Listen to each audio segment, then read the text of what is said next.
Le Premier ministre chinois Li Keqiang a rencontré la communauté d'affaires canadienne pour le dernier jour de sa visite officielle au Canada. Ils sont venus de tout le Canada, certains même de Chine. Des dirigeants d'entreprises voulant rencontrer le Premier ministre chinois Li Keqiang et entendre des paroles d'encouragement.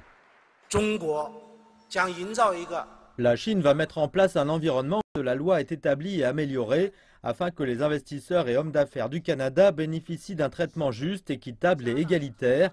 À l'image des entreprises chinoises, nous allons adopter des règles transparentes dans tous les secteurs.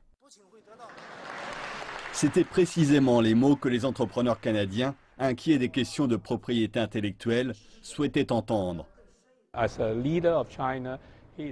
En tant que dirigeant chinois, il a donné aux Canadiens une assurance pour leurs investissements en Chine. Mais dans le même temps, il invite et encourage les investisseurs chinois à participer à l'économie canadienne. Ce sont de grandes entreprises de Chine qui ont également identifié certains des avantages majeurs des technologies canadiennes qui auront de nombreuses applications en Chine. Cela faisait 13 ans qu'un Premier ministre chinois n'était pas venu au Canada. Après une première étape consacrée à la politique à Ottawa, il est venu parler affaires à Montréal. Chiu Yuanping, un diplomate chinois, explique que le Premier ministre a spécifiquement voulu s'adresser à la communauté d'affaires. Il a voulu expliquer à la communauté d'affaires locale la politique économique de la Chine et présenter la situation économique de la Chine et également renforcer la confiance internationale dans le développement économique de la Chine.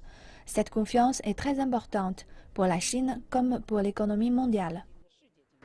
Le Premier ministre canadien Justin Trudeau a critiqué l'approche de ses prédécesseurs vis-à-vis de Beijing et promis que son gouvernement allait remettre les relations bilatérales sur la bonne voie. Notre relation bilatérale a été de manière générale chaleureuse, à commencer par de grandes avancées réalisées par mon père, dont je suis fier. Mais ces dernières années, les relations ont été floues, incohérentes. Eh bien, mon gouvernement veut changer cela.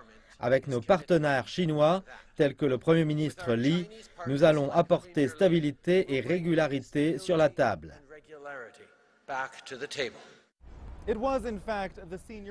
C'était en fait le prédécesseur de Trudeau père qui avait brisé l'embargo américain dans les années 60 pour exporter de la viande dans une Chine affamée.